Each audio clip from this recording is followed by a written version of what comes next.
Was it that this film told the story of a real friendship, a love between two men that didn't rely on fast cars and skirt chasing? Was it about the idea that hope could overcome the oppressions of life and set people free?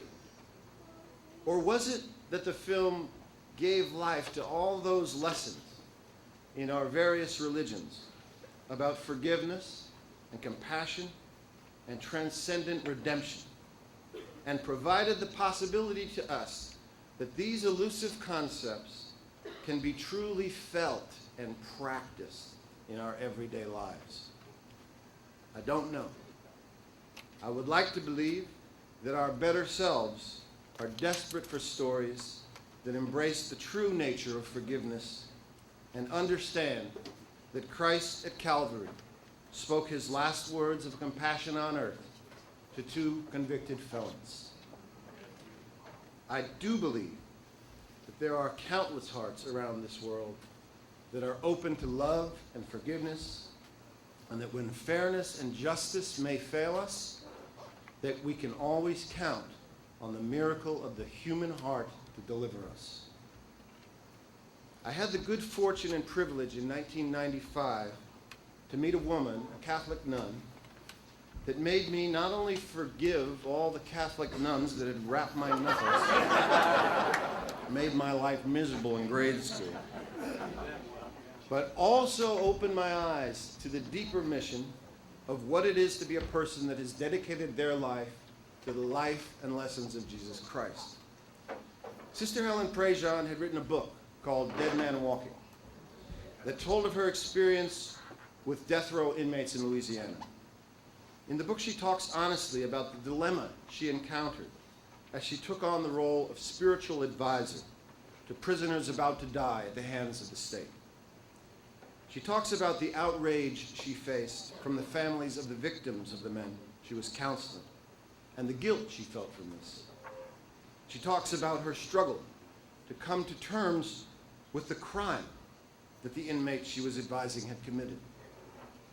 There's a passage in the book that took hold of me, that made me understand why this story needed to be told.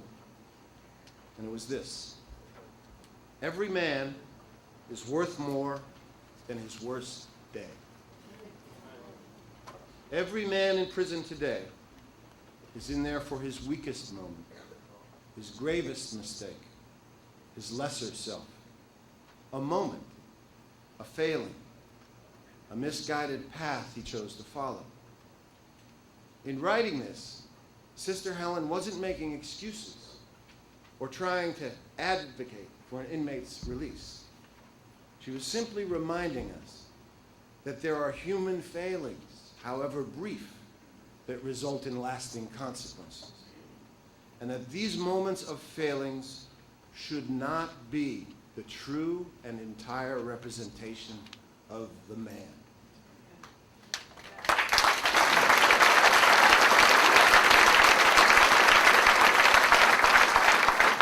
But despite his crime, there is, underneath society's hatred of his transgressions, a possibility for that man to rise above his past and become whole again.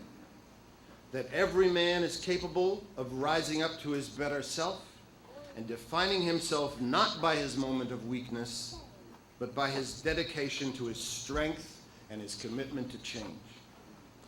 This is something that I don't need to tell you. You who are graduating today. You know this in every cell in your body. You know this in your soul. You have risen beyond the shackles of limitations and judgment. You have looked fear and intimidation and self-doubt in the eye, and you have forced it to its knees as you have taken your books in hand to educate yourself and rise above what was expected of you. I am humbled and honored to be in your presence today on this momentous and auspicious occasion that celebrates your tremendous achievement. You are an inspiration to us all.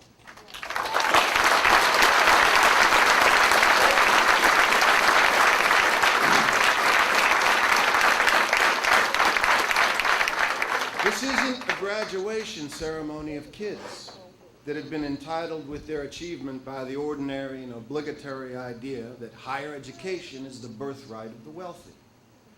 This is an achievement that carries with it the true commitment you have showed, regardless of the obstacles and challenges placed before you.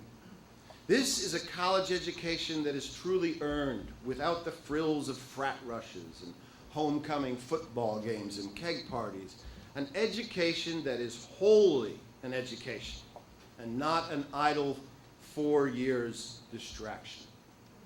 An education and an enlightenment that will inform your future years with a beautiful light, a beacon that will illuminate a redemptive road.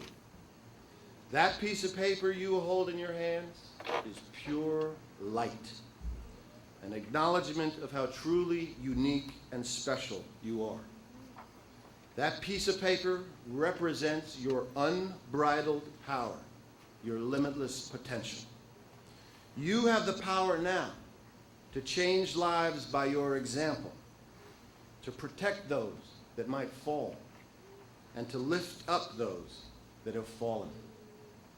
You have the power to inspire others, to guide others, teach, to nurture, to love with compassion. That piece of paper holds a lot of potential in it. Believe in it, live it, celebrate its importance, and celebrate your significance. You have become that catcher in the rye, a leader of men, a guardian angel, a protector, a provider, and a shining light of this beautiful brotherhood that has flourished within these walls. May your future hold no boundaries to your spirit. May your future unfold with challenges that you are happy to embrace and with the grace and love that you have so proudly earned. Congratulations on your inspiring achievement, and thanks for giving me the honor to be with you today.